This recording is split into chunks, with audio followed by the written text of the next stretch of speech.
Graças a Deus. Meus queridos irmãos, vamos então abrirmos juntos a palavra de Deus na primeira epístola de Paulo aos Coríntios. Primeira de Paulo aos Coríntios. Certifique-se se você está na primeira de Paulo, não na segunda. Capítulo 1, versículo 10. A princípio, apenas esse versículo, queridos irmãos, que nos diz assim: Rogo-vos, porém, irmãos, pelo nome de nosso Senhor Jesus Cristo, que digais todos uma mesma coisa, e que não haja entre vós dissensões, antes sejais unidos em um mesmo pensamento e em um mesmo parecer. Somente até aqui, por enquanto, os irmãos podem sentar-se, por favor. O versículo que nós acabamos de ler, ele, no meu entendimento, resume muito bem o propósito desta epístola, o propósito do Espírito Santo ter orientado Paulo a escrevê-la. E, tomando por base este versículo, nós vamos então entender, na leitura da carta, que os coríntios, estes irmãos que moravam em Corinto, eles estavam tendo problemas muito sérios, a ponto deles estarem contendendo entre si, estarem tendo desavenças entre si, e por três motivos principais. O primeiro deles é o que Paulo vai tratar logo no capítulo 1 e depois também no capítulo 3, pois eles estavam se dividindo entre, apóstolos e ministros prediletos. E diziam, eu sou de Paulo, e outro, eu sou de Apolo, e outro dizia, eu sou de Cefas, que era Pedro. E havia ainda um quarto grupo que os estudiosos acreditam que eram os piores de todos, que eram os que diziam, eu não quero nem saber de Paulo, nem de Cefas, nem de Apolo, eu sou de Cristo e não obedeço ninguém. Esse é o radical ali, mas é um problema isso, irmãos, porque nós temos que respeitar os irmãos que têm mais tempo de caminhada, que têm algo a nos ensinar, e que nós temos que com eles aprender também, né? Especialmente aqueles que estão em funções de ensino da palavra, pregação da palavra, e que se esmeram na obra de Deus, e nós temos que respeitá-los, e nós temos que ouvi-los. Então, esses que diziam, eu sou de Cristo, Paulo coloca na mesma crítica, ele também estava criticando esse grupo, porque era o grupo que não entendia que, assim como os outros, não entendia que Cristo não está dividido. Cristo não está dividido. Cristo, ele se revela em sua igreja. E a igreja é o corpo de Cristo, do qual cada um de nós somos membros. De modo que precisamos uns dos outros. E não podemos desprezar ninguém. Então haviam aqueles que diziam, eu sou de Paulo, e desprezavam Apolo e Cefas. Haviam aqueles que diziam, eu sou de Apolo, e desprezavam Paulo e Cefas. E haviam aqueles que diziam, eu sou de Cefas, e desprezavam Paulo e Apolo. E diziam outros, eu sou de Cristo, e desprezavam Paulo, Apolo e Cefas.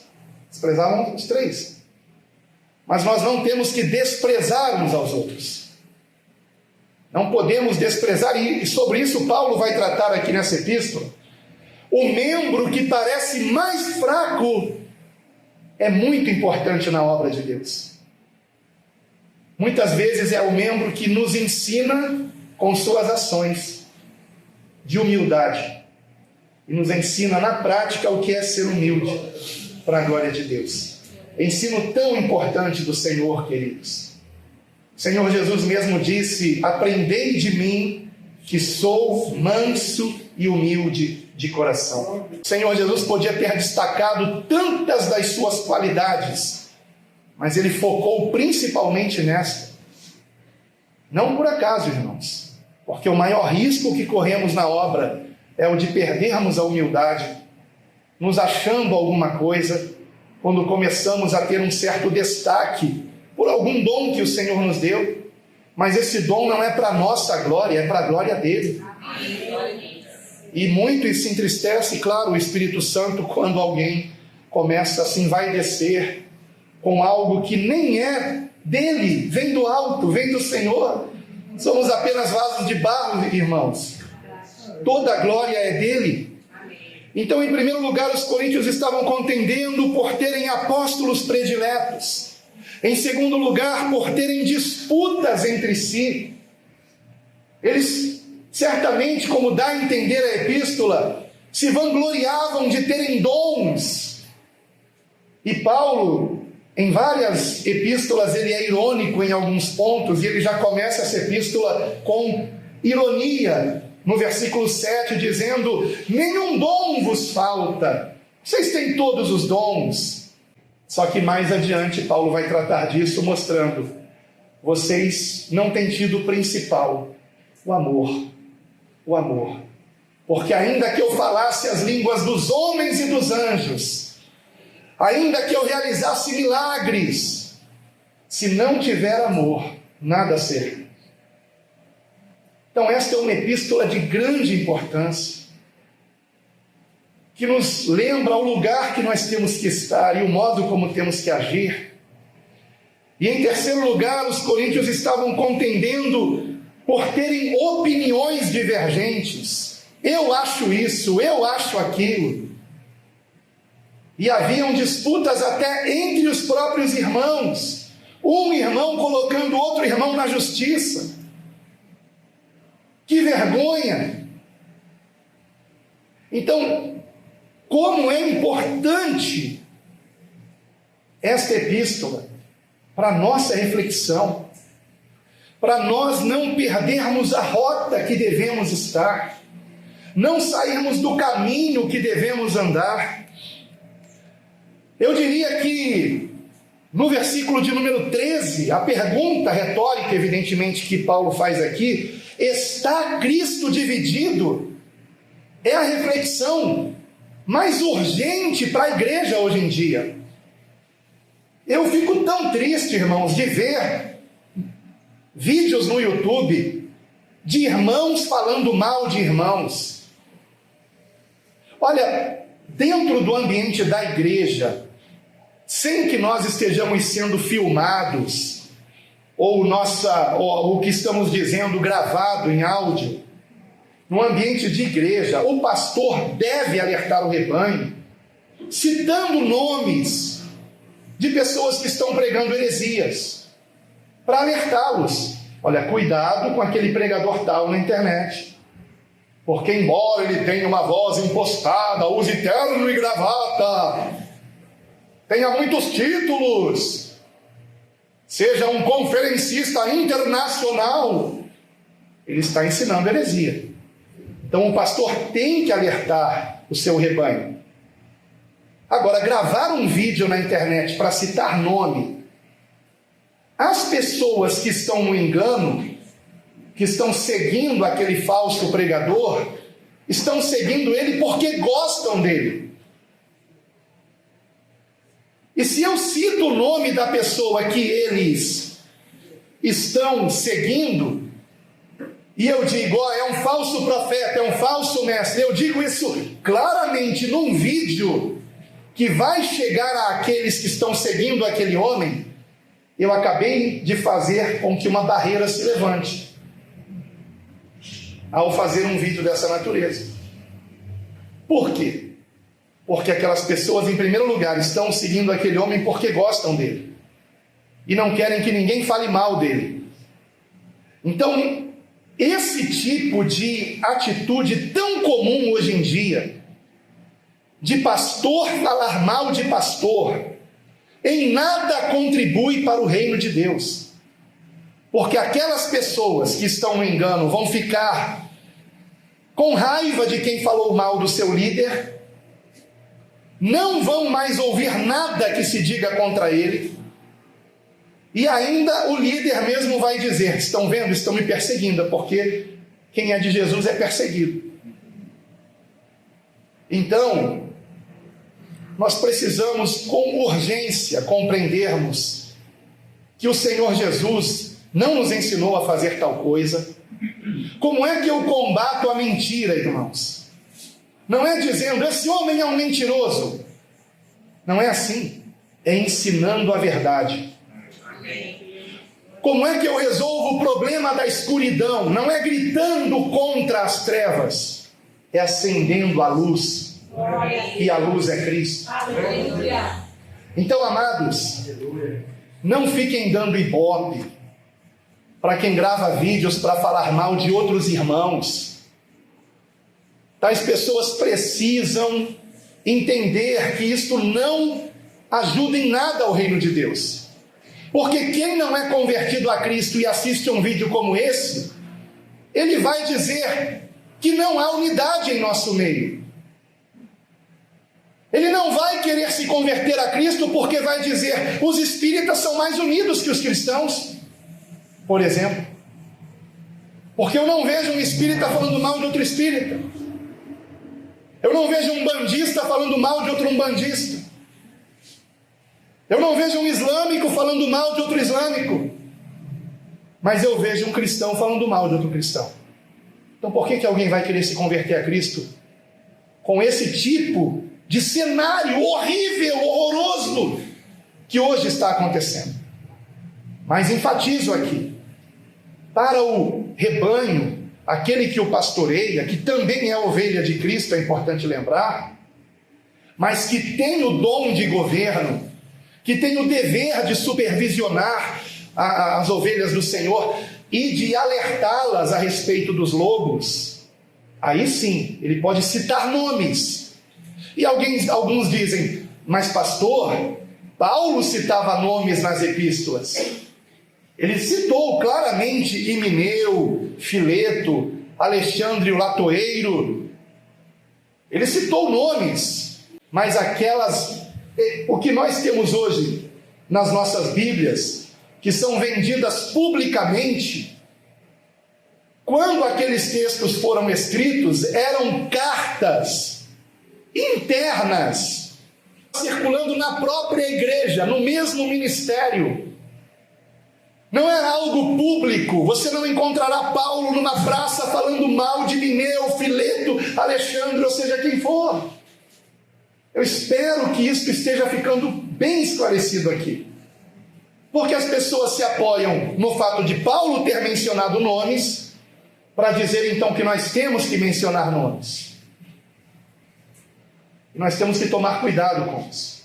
Eu até entendo que se for o nome de alguém de uma seita, que acrescenta livros à Bíblia, dizendo que os escritos de tal pessoa seriam tão sagrados quanto os das Escrituras, aí nesse caso não é irmão em Cristo. Aí nesse caso eu posso gravar um vídeo até e citar. Por quê? Porque é uma seita, não é uma igreja de verdade. Mas eu prefiro também não fazer isso. Prefiro lembrar que a única palavra sagrada está na Bíblia que usamos. Qualquer outra pessoa cometeu erros nos seus escritos. Então, dito isto, queridos irmãos, nos lembremos que Cristo não está dividido. Ele também não está dividido em denominações, Assembleia de Deus, Congregacional, Metodista, Igreja Universal, ou seja, qual for a denominação que se diga cristã. Certa vez, irmãos, eu estava num dos meus momentos pessoais de oração com o Senhor, e eu estava nesse dia orando no monte, lá em São Gonçalo, um monte que depois recebeu o nome de Monte das Oliveiras, mas era o Monte do Amendoeira, em São Gonçalo, um local de oração mesmo, que hoje infelizmente não é mais possível se subir completamente, porque o tráfico tomou conta, lamentavelmente. Mas naquela época dava para ficar lá até o anoitecer e voltar de lá até de madrugada, que não havia risco nenhum, ou havia, mas era bem pequeno. e eu estava no pôr do sol orando, e o Senhor me fez ver como Ele nos enxerga. E Ele me fez ver que Ele ignora os nomes de denominações. Ele simplesmente ignora. Deus não vê estes rótulos nas pessoas. O que Deus vê é o coração de cada um de nós. Glória a Deus. Para Deus não existe divisão de assembleia, batista, metodista, presbiteriana. Não existe essas divisões para Deus. O Senhor simplesmente ignora isso. No céu não haverá grupinhos denominacionais, queridos irmãos. Deus vê o nosso coração, de cada um de nós. Então, assim como é possível que aqui existam pessoas que não estejam realmente sendo sinceras, bem intencionadas, é possível, irmãos, que entre nós aqui nem todos sejam salvos, porque nem todos estejam com sinceridade, buscando ao Senhor. Da mesma forma, também é possível e muito provável, assim espero, que em qualquer denominação que diga Jesus Cristo ao Senhor, se encontrem pessoas sinceras, pessoas que estão até tolerando algumas práticas equivocadas, mas porque não tem para onde ir, não sabem onde congregar, e toleram algumas coisas porque amam o Senhor, e não querem deixar de ter contato com pessoas que também amam o Senhor. Então nós não podemos julgar, irmãos, porque não nos cabe a nós fazermos isso. Não temos que julgar pessoas, mas temos que julgar doutrinas. Compreendem a diferença? Uma coisa é o julgar uma doutrina errada que alguém está ensinando. Outra coisa é o confundir a luta contra a doutrina com a luta contra a carne e sangue, contra a pessoa. A palavra me ensina que nossa luta não é contra a carne e sangue, não é contra pessoas, é contra falsos ensinos. E repito, como nós combatemos a escuridão? Acendendo a luz. Como combatemos a mentira? Com a verdade. Então, ao invés de focarmos na mentira e gritarmos contra ela, ou contra os mentirosos, preguemos a verdade que combate aquela mentira. E é o que Paulo faz em todas as suas epístolas, como os demais apóstolos também fizeram. Cristo não está dividido. Por isso que Paulo, ele no versículo de número 2, vejam o que ele diz: a igreja de Deus que está em Corinto. A igreja de Deus, versículo 2 aqui dessa epístola, que está em Corinto. Ele não disse a igreja de Corinto, a igreja de Corinto. Não, a igreja que está lá. Há uma igreja em Corinto, há uma igreja em Éfeso, há uma igreja em Colossos, e assim por diante. Há uma igreja em Campinas, há uma igreja em Cosmópolis. Aliás, há várias. Só que quando ele diz a igreja, ele está se referindo a todas as congregações daquela cidade. Todas as congregações de uma mesma cidade. Como você sabe, os primeiros cristãos se reuniam em casas, nas casas deles. Era comum que os irmãos que tivessem melhores condições tivessem no segundo ou terceiro andar da casa o que se chamava cenáculo, que era como uma cobertura, um salão na cobertura. Então as casas que tinham esse tipo de construção costumavam ser as casas de reuniões dos irmãos. Então esses grupos de irmãos, eles raramente chegavam aos 50 membros, raramente, não passava disso. Ah, pastor, mas lá em Atos 2, 3.000 se converteram a Cristo. Sim, e se reuniam em grupos pequenos nas casas. Por isso, em Atos 15, quando Paulo e Barnabé vão a Jerusalém para estarem ali levando aos apóstolos a questão dos dos fariseus que diziam que os cristãos tinham que se circuncidar e guardar a lei de Moisés, o texto diz que Paulo e Barnabé se reuniram com os apóstolos e anciãos, que eram os irmãos que pastoreavam em cada congregação que havia em Jerusalém. Então, não eram só os apóstolos e anciãos. Então, Cristo não está dividido. Quando eu leio as cartas às 7 igrejas no Apocalipse, eu me deparo com algo que eu demorei a enxergar, mas que o Espírito Santo esse ano me mostrou, ou no final do ano passado, de um modo muito claro, e eu fiquei muito agradecido por ter visto isso. Vocês sabem que foram escritas 7 cartas para 7 igrejas no Apocalipse. E 4 destas igrejas receberam elogios e repreensões. Elogios e repreensões. 2 delas receberam apenas elogios, nenhuma repreensão. Que foram as igrejas de Esmirna e de Filadélfia. Apenas elogios, nenhuma repreensão para essas igrejas de Esmirna e Filadélfia. E houve uma igreja que só recebeu repreensão, nenhum elogio, que foi a igreja de Laodiceia. Agora notem que interessante. Em nenhum momento o Senhor envergonhou as igrejas que receberam alguma repreensão, dando como exemplo outra igreja. Ele não repreendeu, por exemplo, Laodiceia, dizendo: vocês deveriam ser como a igreja de Esmirna, como a igreja de Filadélfia, para as quais eu só tenho elogios. O Senhor não fez isso. Ele não envergonhou uma igreja comparando-a com outra igreja. O Senhor também, quando só elogiou Filadélfia e Esmirna, ele também não citou: não sejam como a igreja de Laodiceia, que não tem nenhum elogio. Ele também não disse isso. Ele tratou com cada igreja individualmente. Individualmente. Assim como cada um de nós dará conta de si mesmo a Deus, cada congregação, por menor que seja, dará conta de si mesma a Deus. Nós não temos que ficar nos comparando com outras igrejas, irmãos. Nós não temos que nos acharmos melhores do que outras igrejas também. Muito cuidado com isso, irmãos. Depois que eu tive esse entendimento, queridos, de que mesmo Laodiceia, só recebendo repreensões, ainda assim era chamada de igreja. Uau!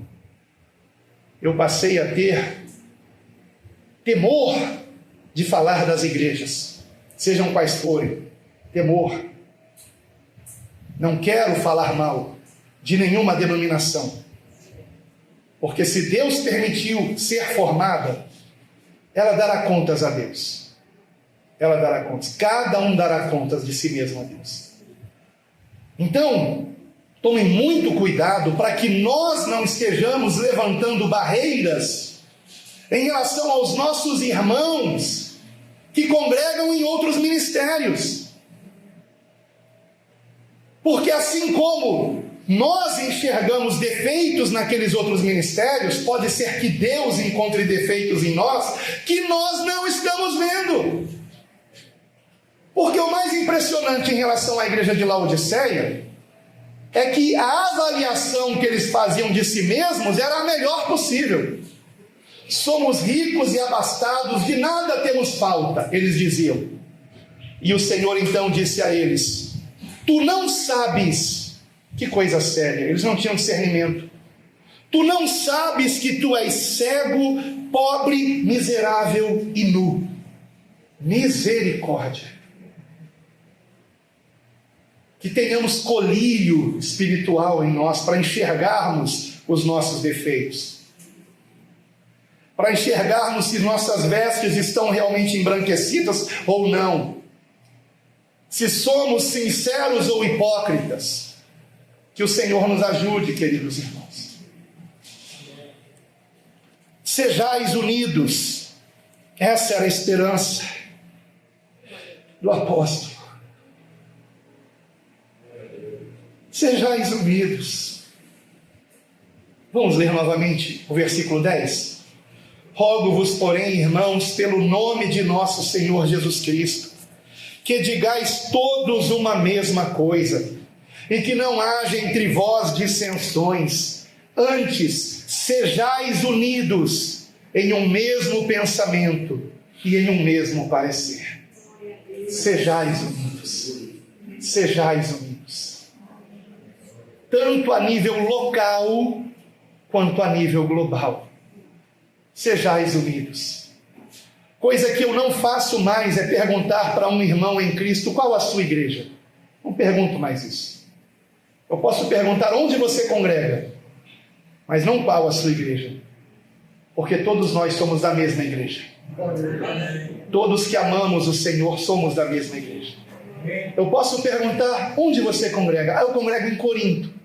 Interessante que em Minas Gerais tem Corinto. Interessante que o Senhor nos levou a formar uma congregação lá. Um grande abraço para os irmãos de Corinto, se essa mensagem for para a internet.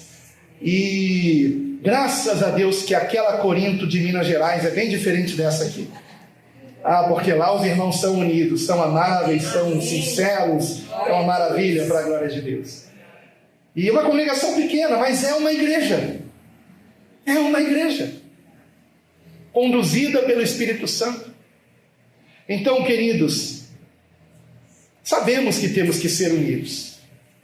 Mas como eu geralmente ensino para aqueles que vão pregar a palavra, todo pregador e todo aquele que ensina a palavra precisa responder o como.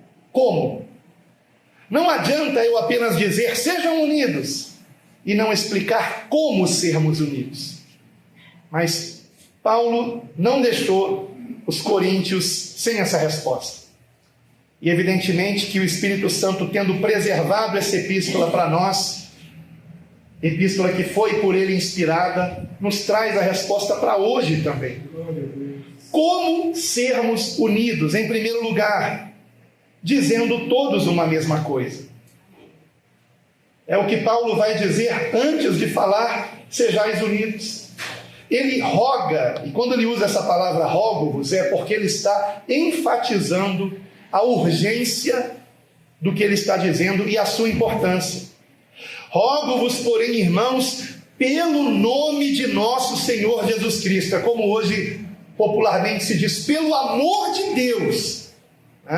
Então é o que Paulo está dizendo aqui. Pelo amor de Deus, que vocês digam todos uma mesma coisa. Na Almeida atualizada, diz assim, sejais concordes no falar. É uma frase diferente, mas que está falando o mesmo. Que digais todos uma mesma coisa, ou seja, que não haja discordância no que vocês ensinam. Digam todos uma mesma coisa. E como nós dizermos todos uma mesma coisa? O pastor Vanderlei já antecipou isso aqui na abertura do culto. Mas veja, resumido em 1 Coríntios 3, por favor, 1 Coríntios 3, versículos 10 e 11. Segundo a graça de Deus que me foi dada, pus eu, como sábio arquiteto, o fundamento, e outro edifica sobre ele. Mas veja cada um como edifica sobre ele. Porque ninguém pode pôr outro fundamento além do que já está posto, o qual é Jesus Cristo. Lembram que o pastor Vanderlei, no início do culto hoje, ele nos advertiu que não acrescentemos nada ao ensino de Cristo, que não venhamos omitir nada também. Não podemos mudar o fundamento. O fundamento está estabelecido e somos edificados sobre ele. O que é edificado sobre este fundamento? A igreja do Senhor. E qual a igreja do Senhor? É uma denominação? Não, irmãos, a igreja do Senhor somos nós. Nós, os irmãos em Cristo, somos a igreja do Senhor. Então, qual o ensino que nós precisamos receber? O ensino de Cristo, a doutrina de Cristo, o que Ele ensinou e que os apóstolos estavam colocando em prática dentro do contexto que chamamos de nova aliança ou graça de Deus, como alguns preferem, no qual nós obedecemos a Deus não por dever, mas por querer, não por medo, mas por amor.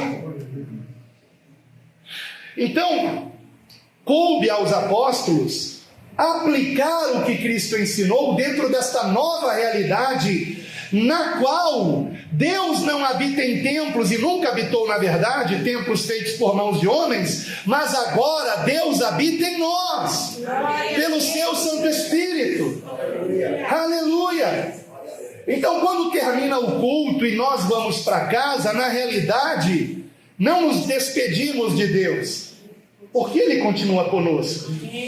Se nós continuamos nele, se nós compreendemos que o culto ao Senhor não são apenas 2 horas aos domingos, ou no meio de semana, mas é toda a nossa vida. Toda a nossa vida é um culto ao Senhor.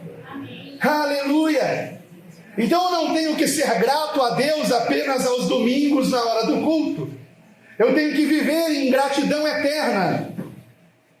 Eu não tenho que ser amável apenas quando eu estou reunido com os meus irmãos. Eu tenho que ser amável sempre, para a glória de Deus.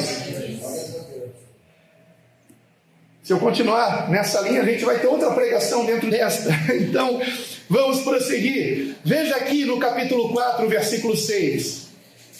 1 Coríntios 4, 6. E eu, irmãos, apliquei estas coisas por semelhança a mim e a Apolo, por amor de vós, para que em nós aprendais a não ir além do que está escrito, não vos ensoberbecendo a favor de um contra o outro. Não podemos ir além do que está escrito, do que recebemos. Como Paulo mesmo diz aqui mesmo em 1 Coríntios no capítulo 11, o texto que tanto amamos da ceia do Senhor: porque eu recebi do Senhor o que também vos ensinei. Não era o ensinamento dele, era o ensinamento do Senhor. E nós temos que continuar ensinando o que o Senhor ensinou. E não anularmos o que o Senhor ensinou com tradições religiosas, irmãos. Por mais que essas tradições tenham séculos, o Senhor ensinou aquilo. O Senhor ensinou, por exemplo, que temos que ter uma cadeira de destaque para alguém aqui, na frente dos demais irmãos. Ele não ensinou isso. Pelo contrário, o Senhor combateu isso. Vejamos Mateus capítulo 15. Mateus 15, versículo 1. Então chegaram a Jesus uns escribas e fariseus de Jerusalém, dizendo: por que transgridem os teus discípulos a tradição dos anciãos? Pois não lavam as mãos quando comem pão. Ele, porém, respondendo, disse-lhes: por que transgredis vós também o mandamento de Deus pela vossa tradição? Porque Deus ordenou, dizendo: honra a teu pai e a tua mãe, e quem maldisser ao seu pai ou mãe certamente morrerá. Mas vós dizeis: qualquer que disser ao pai ou à mãe, é oferta ao Senhor o que poderias aproveitar de mim, esse não precisa honrar nem seu pai nem sua mãe. E assim invalidastes pela vossa tradição, invalidastes pela vossa tradição o mandamento de Deus. Hipócritas, bem profetizou Isaías a vosso respeito, dizendo: este povo se aproxima de mim com a sua boca e me honra com os seus lábios, mas o seu coração está longe de mim. Mas em vão me adoram, ensinando doutrinas que são preceitos dos homens. Ensinando doutrinas que são preceitos dos homens. O que se trata disso? Acréscimo. Assim como escribas e fariseus acrescentaram doutrinas que eles não haviam recebido de Deus nas Escrituras, da mesma forma, ao longo destes quase 2000 anos de história da igreja sobre a terra, lamentavelmente, muitos pregadores, muitos ensinadores da palavra acrescentaram doutrinas que se tornaram tradições no meio evangélico. Algumas não fazem mal algum, mas outras fazem. Por exemplo, a chamada bênção apostólica, no final de uma reunião, é uma tradição, mas ela faz mal? Não. Então, até aí tudo bem. O problema é quando a tradição invalida o mandamento de Deus. Agora, a tradição de se colocar uma cadeira especial, uma poltrona, que geralmente é a melhor de todo o local de reunião, né? Bem acolchoada, às vezes tem até detalhes em ouro para alguém se sentar ali, e isto sim invalida o mandamento de Deus, que nos ensina que somos todos iguais perante o Senhor. Somos todos irmãos. Ninguém tem que fazer questão de aparecer, de receber aplauso, reconhecimento. A Deus toda a glória. Glória a Deus. Então, eu poderia ter lido outros textos aqui mesmo, em Mateus, aonde o Senhor Jesus, ele combate a hipocrisia, como Mateus 23, por exemplo. Vejamos alguns versículos aqui. Mateus 23. Vejam se o que o Senhor está dizendo não parece com o que está sendo hoje praticado em tantos lugares, aonde se invalidou o que Cristo ensinou por tradições. Mateus 23, versículo 1 em diante. Então falou Jesus à multidão e aos seus discípulos, dizendo: na cadeira de Moisés estão assentados os escribas e fariseus. Todas as coisas, pois, que vos disserem que observeis, observai-as e fazei-as, mas não procedais em conformidade com as suas obras, porque dizem e não fazem. Pois atam fardos pesados e difíceis de suportar, que são essas tradições acrescentadas, e os põem aos ombros dos homens. Eles, porém, nem com seu dedo querem movê-los. E fazem todas as obras a fim de serem vistos pelos homens. Vejam aí. Qual é o objetivo deles? Serem vistos pelos homens. A motivação está errada. Pois trazem largos filactérios e alargam as franjas das suas vestes, e amam os primeiros lugares nas ceias e as primeiras cadeiras nas sinagogas e as saudações nas praças, e serem chamados pelos homens Rabi, Rabi. Com isso eu me lembro que certa vez fui cumprimentar um pastor: a paz do Senhor, pastor fulano de tal. E ele não me estendeu a mão, continuou com a mão abaixada, me olhou seriamente e disse: pastor não, agora eu sou bispo. Se na época eu tivesse o conhecimento que eu tenho hoje, eu diria: nem bispo, nem pastor, todos nós somos irmãos. Porque não foi isso que o Senhor Jesus ensinou em Mateus 23, versículo de número 8. Vós, porém, não sejais chamados Rabi, porque um só é o vosso guia, que é a melhor tradução, não mestre, a saber, o Cristo, e todos vós sois irmãos. Irmãos. Ninguém é maior do que ninguém. Quando alguém não me chama de pastor, eu não fico zangado com isso. Na verdade, nem se não disser irmão Alan, se falar apenas Alan, amém. Quando o Senhor me chamou pelo meu nome, Ele não colocou nenhum título na frente do meu nome, Ele só disse Alan. Foi o nome que meus pais me deram, eu gosto desse nome, me acostumei com ele, depois de 53 anos de idade. Então, há pessoas que fazem questão, não tem que me chamar de pastor, de bispo, de apóstolo, de semideus, né? Só falta isso. Misericórdia, irmãos. Então, como dizermos todos uma mesma coisa? Não acrescentando nada ao que o Senhor ensinou, não omitindo nada ao que Ele ensinou. E ponto. Simples assim. Você chamar um irmão de pastor, ou de diácono, ou de evangelista, isto irá anular o mandamento de Deus se você achar que isto tem que ser feito. Agora, se você disser isso apenas por uma questão de reconhecimento do seu chamado, do seu trabalho, amém. Da mesma forma, a pessoa que é chamada de pastor, evangelista, diácono, missionário, presbítero, seja o que for, se ela não fizer questão de ser chamada desta forma, não há nenhum problema nisso. Agora, se ela fizer questão, aí está o problema. Porque aí entrou o orgulho, que faz ela se tornar soberba, que afasta dela o Espírito Santo. Então, por exemplo, todos temos que fazer a obra de Deus.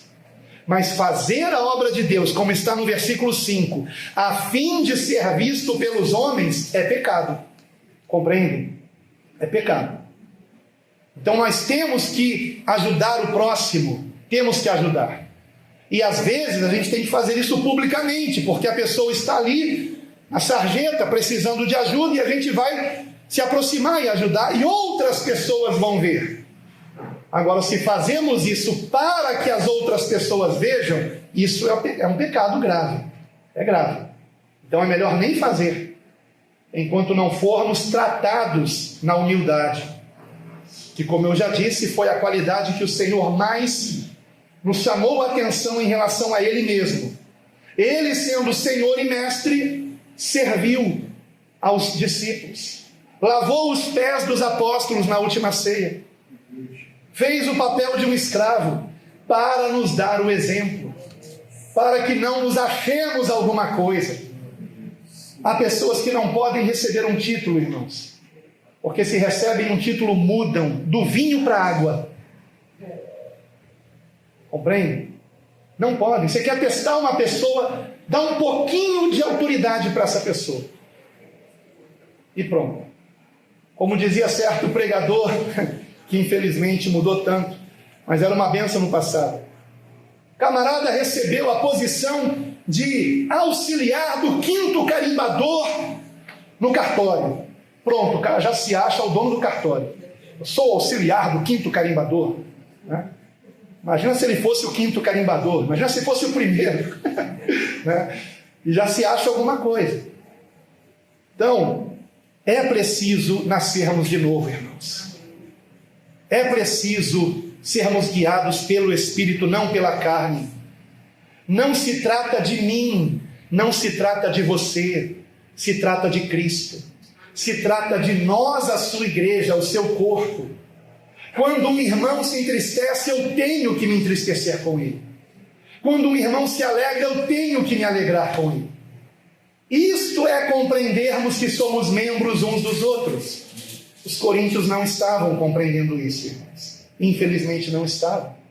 Não podemos ir além da doutrina de Cristo. A doutrina de Cristo nos ensina a humildade. Então eu não posso promover algo que pode criar no coração de alguém soberba. Eu não posso, como eu já disse, usando de novo essa ilustração, Deus sabe por quê, colocar uma cadeira num local de destaque para alguém. Não, você não pode sentar aí, quem tem que sentar aí é o fulano de tal. Por favor, irmãos, somos todos igualmente irmãos, queridos. Todos igualmente irmãos. Mas há pessoas que querem ficar sendo vistas pelos homens. Outro dia, num vídeo de discipulado, eu disse, irmãos, eu preferia trazer ensinamentos pela mídia sem que aparecesse o meu rosto. Só o áudio, só o áudio. O problema é que quando é só o áudio, duas coisas acontecem. A primeira delas é que muitos não se interessam. Não se interessam. Porque hoje em dia, como na maioria dos ensinos é a pessoa que está ensinando sendo ali vista, isso de fato faz com que tenhamos maior atenção vendo e não apenas ouvindo. Então, desmerecem o ensino que é apenas em áudio, dão preferência para o ensino que é filmado, onde aparece quem está falando. E o segundo problema é que no caso do YouTube, o YouTube não compartilha muito vídeos onde não aparece quem está falando. O mecanismo de inteligência artificial do YouTube identifica que aquele vídeo não está aparecendo a pessoa que está falando e ele não vai recomendar como recomendaria um vídeo em que a pessoa está aparecendo. Então, por esses dois problemas, eu preciso estar sendo visto, mas eu preferia não ser visto. Preferia ser um pregador do tempo da era do rádio, onde as pessoas se sentavam ao redor do rádio para ouvir apenas. E por que eu digo isso? Não porque eu vá me envaidecer, eu já superei isso, graças a Deus, né? Levei muitos anos até começar a filmar, para que eu tivesse certeza que eu não ficaria envaidecido de ser visto numa mídia. Não por esse problema, mas pelos que me julgam, pelos que pensam que eu quero aparecer. E isso me dói, porque Deus sabe, irmãos, do meu coração. Nós não podemos julgar as pessoas, irmãos. A motivação do coração só Deus conhece. Jesus podia julgar os escribas e fariseus porque Jesus conhece o coração de cada um de nós. E ele sabia que o que estava no coração deles era serem vistos pelos homens. Então, amados, precisamos conhecer a doutrina de Cristo. E dela não podemos sair. Se você identifica alguma tradição que contraria o que Cristo ensinou, fique com o que Cristo ensinou, amados, e não com a tradição. Alguma prática que, por exemplo, a palavra nos ensina que temos que evitar toda a aparência do mal. Temos que evitar toda a aparência do mal. Se eu tenho que evitar a aparência do mal, é evidente que não convém que o local de reunião se pareça com uma boate, tendo suas paredes pintadas de preto, tendo luzes coloridas piscando, às vezes até fumacinha saindo na hora do louvor. Não convém, não convém. Ontem, e acho que até hoje nós comentamos isso, hoje foi com o pastor Vanderlei, se não me engano, a gente estava conversando um pouquinho antes do culto começar, e comentávamos também que hoje as coisas das trevas, elas estão mais escancaradas, não estão mais escondendo, as coisas malignas estão mais evidentes. Creio que com o irmão Lucas também conversamos sobre isso, não estão mais se escondendo. Então, por exemplo, hoje existem locais de culto satânico, com placa escrito Igreja de Satanás. Existe. Outro dia um irmão me mandou foto de um local assim, se não me engano, em Fortaleza. Ele tirou a foto e mandou. Igreja de Satanás, ou Igreja de Lúcifer, alguma coisa assim. E de que cor eram as paredes? Totalmente pretas. Totalmente pretas. Então convém que um local de adoração ao Senhor seja pintado de preto? Quem é que está imitando quem, irmãos? Nós não temos que imitar o mundo, irmãos. A palavra diz que não temos que nos conformar com o mundo. Por isso, amados, que eu digo, precisamos levar a sério o plano de leitura da Bíblia. Você precisa conhecer o que Jesus ensinou por si mesmo. Você tem que ler, você tem que refletir. Como, por exemplo, nós lemos aqui em Mateus 23... E quando o Senhor Jesus diz de pessoas que amam receberem cumprimentos com títulos, que amam os primeiros lugares, as cadeiras de destaque, nós imediatamente lembramos de certas situações, até de certos locais que nós já passamos, onde isso estava acontecendo com pessoas que se dizem cristãs. Mas será que elas nunca leram Mateus 23? E o mais impressionante é que na maioria das vezes a resposta é não, nunca leram mesmo. E o pastor daquela igreja nunca vai pregar isso, porque ele não quer perder o destaque que ele tem. Aí eu lhe pergunto, esse pastor ama Jesus? Não ama, irmãos. Mas há na igreja pessoas sinceras que amam, só que às vezes são analfabetas, ou têm muita dificuldade na leitura, e tudo o que sabem da Bíblia é o que o pastor prega no domingo, e às vezes prega errado. Por isso precisamos conhecer a palavra, irmãos. Como é que vamos todos falar a mesma coisa? Se todos estivermos lendo a mesma Bíblia, se todos estivermos bebendo da mesma fonte.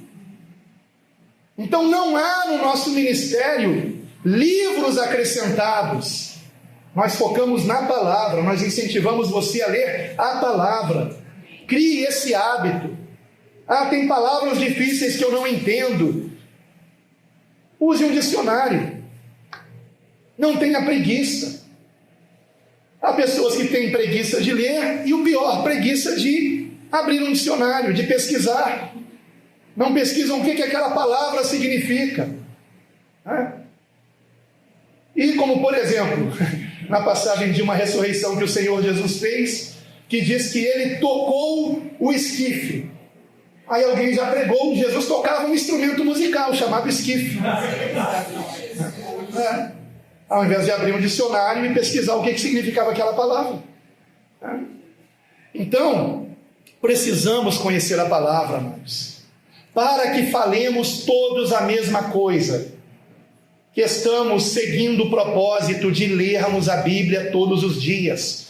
E por que eu tenho que seguir o plano de leitura? Porque se eu não seguir um plano de leitura, eu estarei sempre lendo os meus textos prediletos, e nunca aqueles que eu preciso também conhecer. Temos que conhecer toda a palavra. Como Paulo, depois de ter ensinado em Éfeso por mais de 2 anos, ele disse aos anciãos: nunca deixei de vos ensinar todo o conselho de Deus. Todo o conselho de Deus, não apenas parte do conselho de Deus. Em segundo lugar, irmãos, como nós podemos ser unidos? Aqui mesmo, em 1 Coríntios capítulo 1, no versículo 10, quando ele diz, sejais unidos, ele acrescenta, em um mesmo pensamento. Em um mesmo pensamento. Vejam que aqui agora já não é mais apenas o falar, não é mais apenas o ensinar, mas é também o pensar, o raciocinar. Como que eu raciocino? Como que eu entendo as coisas ao meu redor? Como deve ser o meu pensar? E aqui mesmo nessa epístola, no capítulo 2, vejam comigo por favor, 1 Coríntios 2, versículos 14 a 16. Ora, o homem natural não compreende as coisas do Espírito de Deus, porque lhe parecem loucura e não pode entendê-las, porque elas se discernem espiritualmente. Mas o que é espiritual discerne bem tudo, e ele de ninguém é discernido, porque quem conheceu a mente do Senhor para que possa instruí-lo? Mas nós temos a mente de Cristo. Ora, se fazemos parte do corpo de Cristo, a nossa mente tem que ser a mente deste corpo, tem que ser a mente do cabeça, que é Cristo. Então Paulo diz, nós temos a mente de Cristo, uma mente guiada não pela carne, mas guiada pelo Espírito Santo. Aqui mesmo em 2 Coríntios capítulo 5, veja comigo por favor. Aqui mesmo não, em 2 Coríntios 5, 2 Coríntios capítulo 5, versículos 14 e 15. Porque o amor de Cristo nos constrange, julgando nós assim, que se um morreu por todos, logo todos morreram, e ele morreu por todos, para que os que vivem não vivam mais para si, mas para aquele que por eles morreu e ressuscitou. Ou seja, para o Senhor Jesus Cristo. Isto é ter a mente de Cristo. Não é mais a minha vontade, mas é a tua vontade. Não é mais o meu modo de pensar, é o teu modo de pensar. O que Jesus faria no meu lugar? Como Jesus iria reagir? O que Jesus iria fazer? Então, em primeiro lugar, eu preciso conhecer quem é Jesus. Conhecer quem é Jesus. Como que eu vou amar alguém que eu não conheço? E quanto mais eu medito nos evangelhos que nos contam a história de Cristo entre nós, do quanto ele se fez humilde, do quanto ele sofreu por nós, tanto mais eu o amo. Eu amo cada dia mais. Quanto mais eu conheço Jesus, mais eu o amo. Glória a Deus. Então, aqui nós enfatizamos o primeiro ponto, para falarmos todos a mesma coisa, temos que conhecer todos o mesmo Jesus. Porque há um Jesus pregado em programas evangélicos de TV que não é o verdadeiro Jesus, que mais parece o Papai Noel. Este não é o verdadeiro Jesus, irmãos. Então, é preciso conhecermos Jesus, mas é preciso também que nós tenhamos um relacionamento com Ele. Então vejam como o próprio Senhor Jesus nos alertou que não basta apenas conhecermos as Escrituras. Vejam comigo em João capítulo 5, Evangelho segundo João, capítulo 5, João 5, 39 e 40. Examinais as Escrituras, porque vós cuidais ter nelas a vida eterna, e são elas que de mim testificam. Mas não quereis vir a mim para terdes vida. Ou seja, eles conheciam as Escrituras revelam quem é o Senhor, mas mesmo assim, aqueles escribas e fariseus não queriam ir até Jesus para ter um relacionamento com Ele. Então não basta, queridos irmãos, nós conhecermos a Bíblia. Não basta nós lermos a Bíblia. Se lermos a Bíblia como um livro de estudo, como por exemplo estudo de geografia, estudo de história ou coisa parecida, nós estamos enganando a nós mesmos, irmãos. Porque a Bíblia não foi escrita para nos ensinar geografia, para nos ensinar história, muito menos para nos ensinar astronomia ou geologia, qual é o formato da Terra ou coisa parecida. A Bíblia foi escrita para que conheçamos a Deus e tenhamos um relacionamento com Ele. Apenas para isso. Então, não basta eu ler a Bíblia e não aplicar o que eu estou aprendendo. E se eu não aplicar, ainda que eu fale o que a Bíblia está dizendo, eu não vou viver o que ela está ensinando. E temos que viver a palavra, irmãos. Temos que ir a Cristo e sermos transformados por Ele. Quantas pessoas estão aqui? Quando eu digo aqui, não me refiro a este local, mas estão ouvindo uma pregação, seja onde for, e não estão recebendo no coração o que está sendo dito. Estão com um espírito crítico, estão imaginando que aquilo que está sendo dito de repreensão é para outra pessoa, jamais para ela. E tais pessoas nunca são transformadas, se tornam meros religiosos, que ouvem a palavra, mas não mudam. E como não mudam, colocam máscaras, colocam vestimenta de crente, mas o coração está sujo, irmãos. Isso é algo muito grave, amados, muito grave.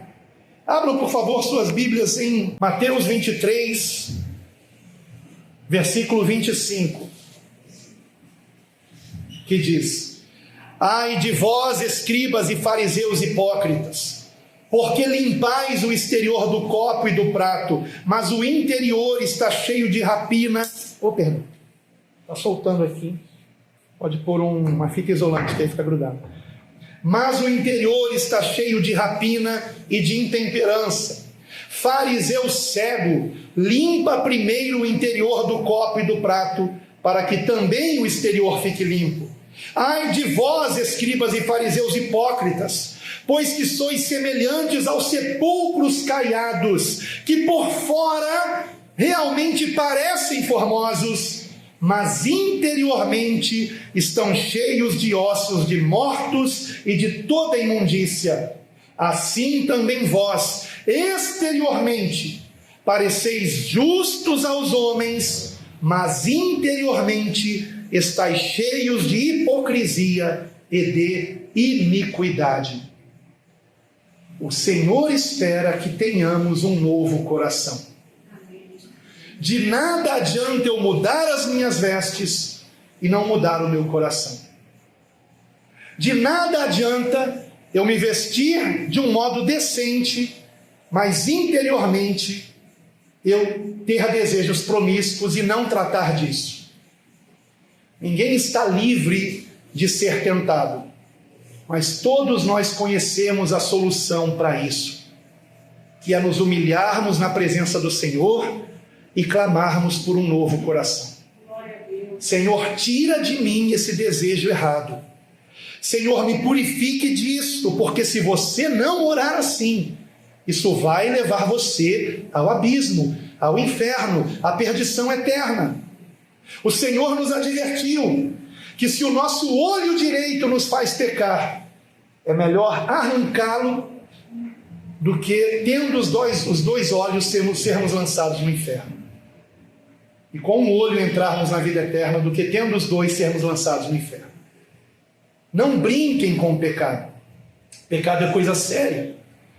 Se há algum desejo errado, se há alguma maldade no seu coração, se há algo pecaminoso em você, é necessário que você se humilhe e clame ao Senhor por perdão e peça a Ele, o Espírito Santo, para você não andar mais no mau caminho, não ter mais maus pensamentos, porque do contrário você será um hipócrita. Porque a palavra nos ensina: aparte-se da iniquidade aquele que profere o nome do Senhor. Sede santos como eu sou santo, nos diz o Senhor. Então a santidade começa no coração. Nós temos que ter pensamentos santos, como em Filipenses, o Espírito Santo, através de Paulo, disse no capítulo 4, versículo 8, Filipenses 4:8, quanto ao mais, irmãos, tudo que é verdadeiro, tudo que é honesto, tudo que é justo, tudo que é puro, tudo que é amável, tudo que é de boa fama, e se há alguma virtude, e se há algum louvor, nisso pensai. Aleluia, nisso pensai. Quais têm sido os nossos pensamentos? Quais têm sido? Ficamos fazendo mau juízo de algum irmão? Ficamos julgando algo que algum irmão fez, como se nós fôssemos Deus para conhecer o que está no coração do irmão? Não nos cabe julgar pessoas, amados. Temos que julgar doutrinas, não pessoas. Repito. Por isso Paulo disse que nós precisamos, em relação ao nosso irmão, sermos puros. Não podemos ser maliciosos. Não podemos ficar imaginando que tal pessoa está com maldade, a menos que tenhamos prova disso. Mas o que está no coração de alguém, só Deus conhece. Só Deus conhece. E aqui nós vamos para o terceiro e último ponto, para que sejamos unidos, irmãos. Para que sejamos unidos, não somente nós temos que falar o mesmo ensinamento, não indo além do que Cristo ensinou, como também nós temos que ter um mesmo pensar, temos que agir como Cristo agia. Ele nos deu exemplo, mas também nós temos que ter, como diz aqui ainda no versículo 10, um mesmo parecer.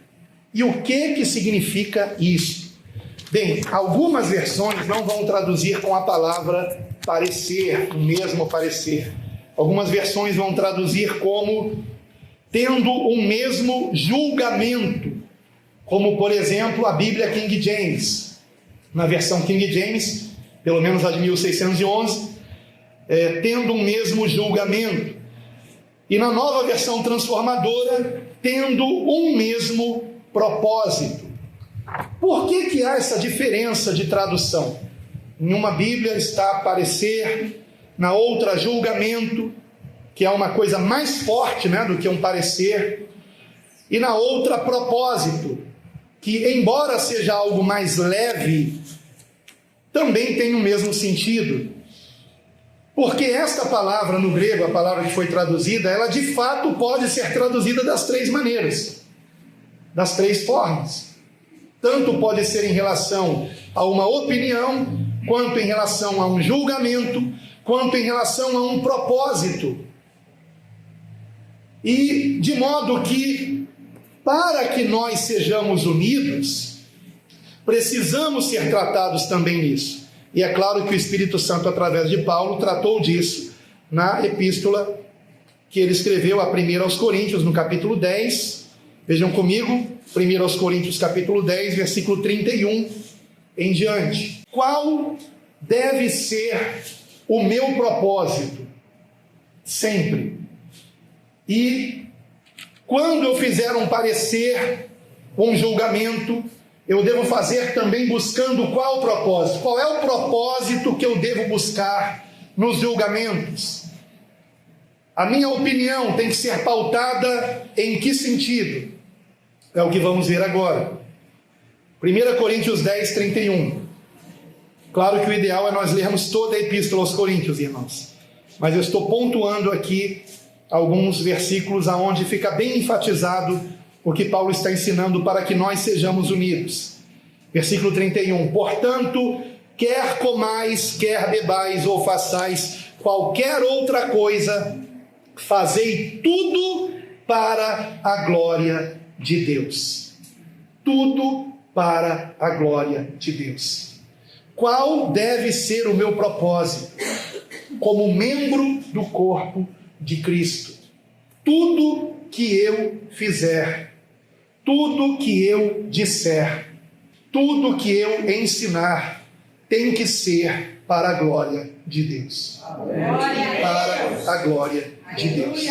Não para a nossa própria glória. Quando alguém quer a glória para si, começa a divisão. Porque Deus não divide a sua glória com ninguém.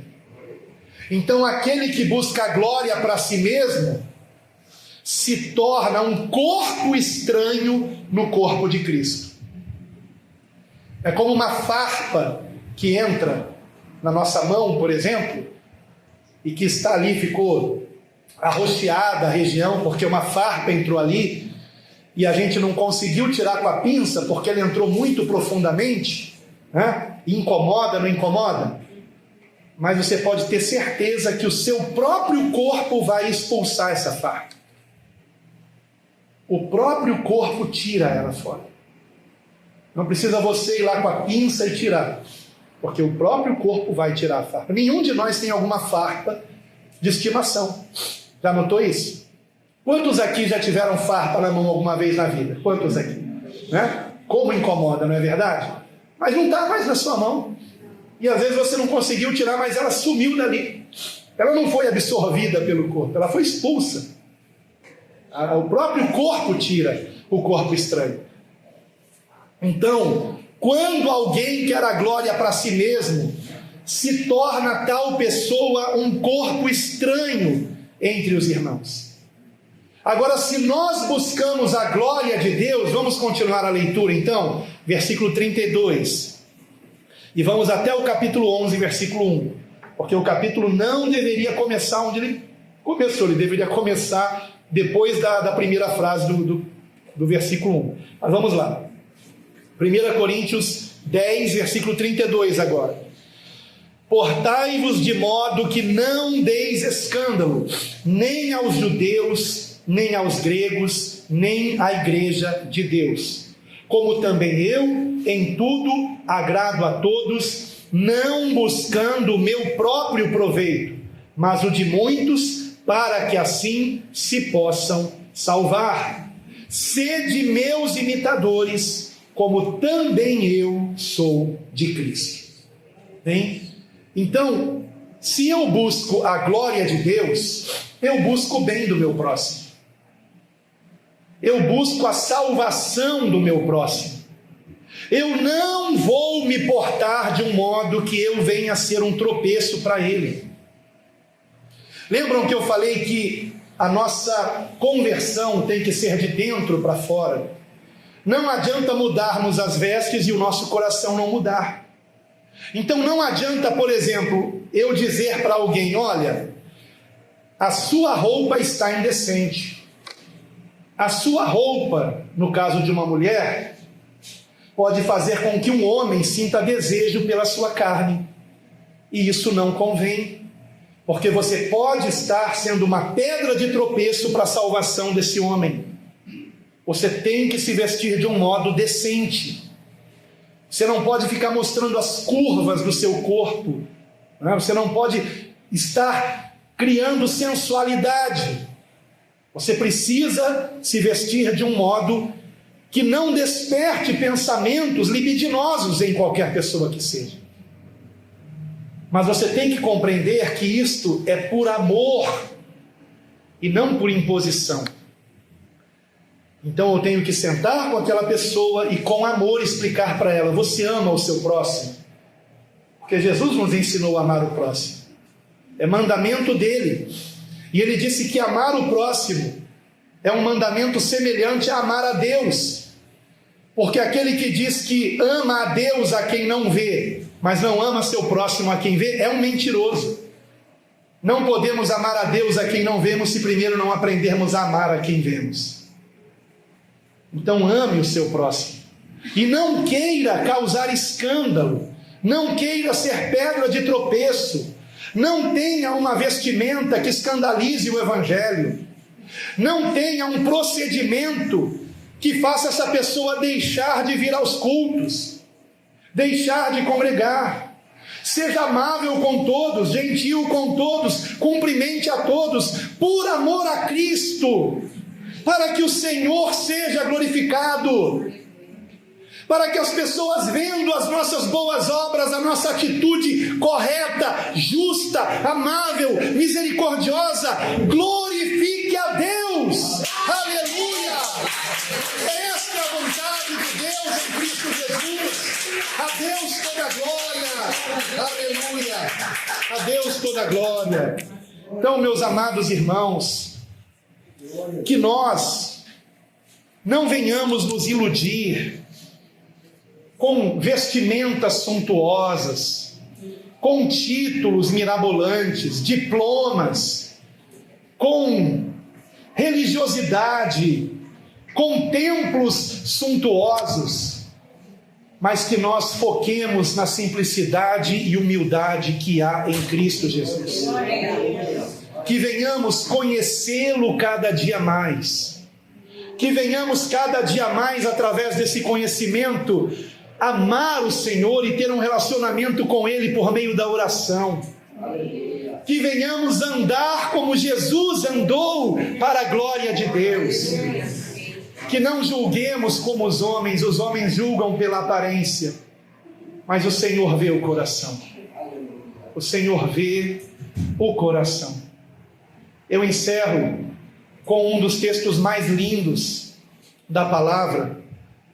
E o interessante é que em 1 Coríntios, nesse texto, ele vai mencionar esses 3 pontos que nós vimos aqui. O que comprova, queridos irmãos, que realmente este é o segredo para que sejamos unidos. Quando nós não falamos mais como meninos, mas amadurecemos em Cristo e ensinamos o que Ele ensinou.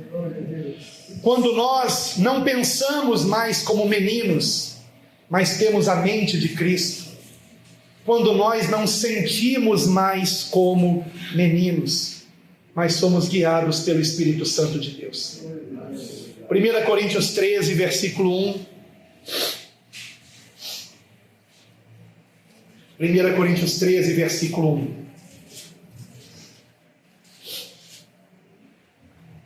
Ainda que eu falasse as línguas dos homens e dos anjos, e não tivesse amor, seria como o metal que soa, ou como o sino que tine.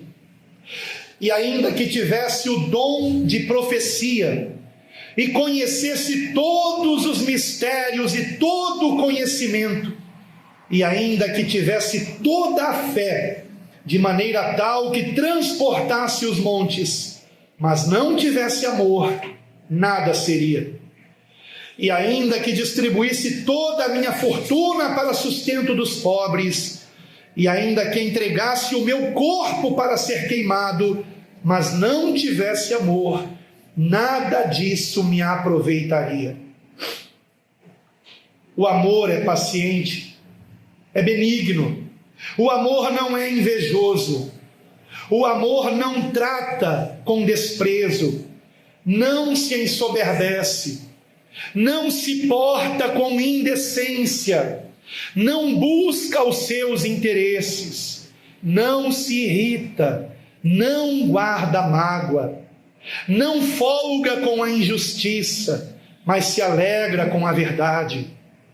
Tudo sofre, tudo crê, tudo espera, tudo suporta. O amor jamais acaba. Mas havendo profecias, serão aniquiladas. Havendo línguas, cessarão. Havendo conhecimento, desaparecerá. Porque em parte conhecemos e em parte profetizamos.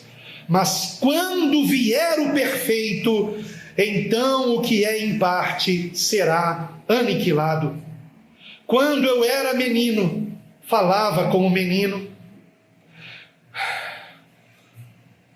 sentia como menino, pensava como menino, mas logo que cheguei a ser homem, acabei com as coisas de menino, porque agora vemos por espelho em enigma, mas então veremos face a face. Agora conheço em parte, mas então conhecerei como também sou conhecido. Agora, pois, permanecem a fé, a esperança e o amor, estes três, mas o maior destes é o amor. O amor. Quero convidar você a orar comigo.